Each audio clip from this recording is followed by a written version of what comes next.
দেখতে দেখতে 2024 শেষের পথে। টি-20 বিশ্বকাপের এই বছরে ওয়েস্ট ইন্ডিজের মাটিতে টি-20 সিরিজে বাংলাদেশ ঐতিহাসিক জয় পেলেও টি-20 ওয়ার্ল্ড কাপে বাংলাদেশ আবার খুব একটা ভালো খেলতে পারেনি। আবার টেস্ট চ্যাম্পিয়নশিপে পাকিস্তানের বিপক্ষে বাংলাদেশ ঐতিহাসিক জয় পেয়েছে, ওয়েস্ট ইন্ডিজের মাটিতে একটা টেস্ট জিতেছে, কিন্তু ভারত কিংবা সাউথ আফ্রিকার বিপক্ষে আবার বাংলাদেশ খুব একটা ভালো খেলতে পারেনি সাদা পোশাকে। ওভারঅল একটা চড়াই উতরাইয়ের ভেতর থেকে গেছে বাংলাদেশের ক্রিকেট।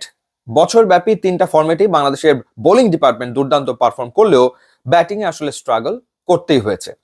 এখন কথা হলো যে এই 2024 সালে বাংলাদেশের বেস্ট পারফর্মার, বেস্ট ক্রিকেটার আসলে কে? কয়েকটা নাম ডেফিনেটলি আসতে পারে, যেই নামটা আমি পিক করব সেই নামটা হচ্ছে নান আদার দেন মেহেদী হাসান মিরাজ। মেহেদী হাসান মিরাজ 3টা ফরম্যাটেই এবছর খেলেছে এবং তার পারফরমেন্স নিয়ে আমরা একটুখানি যদি আলোচনা আসলে করি, দেখি মেহেদী হাসান মিরাজ আসলে কেমন করেছে। স্পেশালি আমরা যদি প্রথমে টেস্টের দিকে তাকাই, টেস্টে মেহেদী হাসান মিরাজ এই 2024 সালে 10টা ম্যাচ খেলেছে, 18টা ইনিংসে ব্যাট করে 614 রান করেছে এবং তার ব্যাটিং গড় ছিল 38.37 এবং 4 50 মেহেদী হাসান মিরাজ করেছে। এবং টেস্টে যে পজিশনে ব্যাটিং করে মেহেদী হাসান মিরাজ, লোয়ার মিডল অর্ডারে, তো সেইখানে 38 এভারেজ মেনটেন করে 450 করা, সো এটা ডেফিনেটলি ভালো পারফরমেন্স নিঃসন্দেহে। এবং পাকিস্তানের বিপক্ষে বাংলাদেশের যে জয়, সেইখানেও মেহেদী হাসান মিরাজ আসলে ভূমিকা রেখেছিল। তো এইটা গেল হচ্ছে মেহেদী হাসান মিরাজের টেস্টের ব্যাটিং পারফরমেন্স।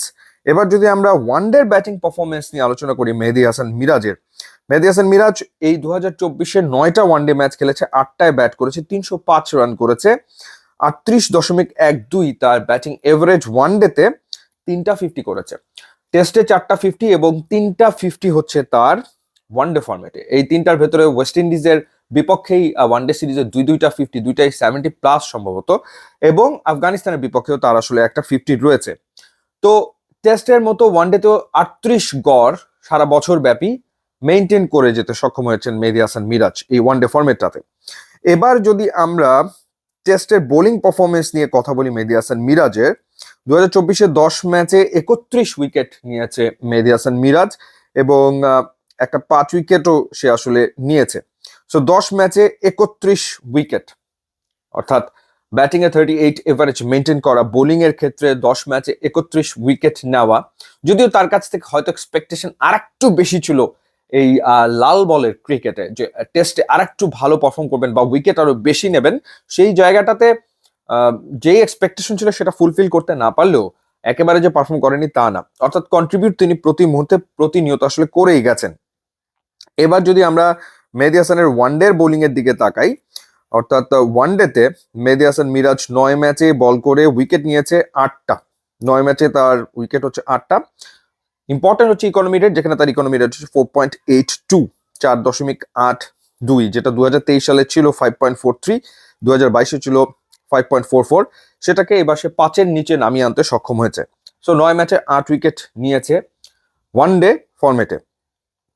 এবার আমরা যদি তার লাস্ট যে পারফরমেন্স সেটা নিয়ে একটু কথা বলি, ওয়েস্ট ইন্ডিজের বিপক্ষে টি-20 দুটোতে, একটাতে 29 এবং 26-এর নক, 77 করেছে ওয়ানডেতে, 74 করেছে ওয়ানডেতে।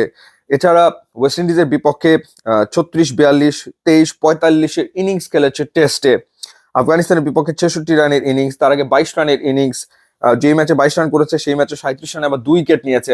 অর্থাৎ ইউটিলিটি ক্রিকেটার বলতে যা বোঝায়। অ্যান্ড স্পেশালি যখন সাকিব আল হাসান দলে নেই তখন মেহেদী হাসান মিরাজ তিনি কিন্তু দায়িত্ব নিয়ে ক্রিকেটটা খেলে কন্ট্রিবিউট করেছেন এবং 3 ফরম্যাটেই।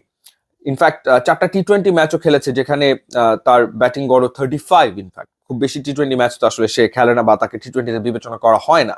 সো ওভারঅল ব্যাটিং এ বা বোলিং এ সামগ্রিকভাবে মেহেদী হাসান মিরাজ তিনি পারফর্ম করেছেন বছর জুড়ে। সে কারণেই এই বছরের সেরা ক্রিকেটার আমার মনে হয় মেহেদী হাসান মিরাজ। আপনার কি মতামত জানাবেন? ইউটিউব, ইনস্টাগ্রাম লিঙ্ক দেওয়া আছে, যোগ দিলে খুবই খুশি হবেন। Thanks for watching.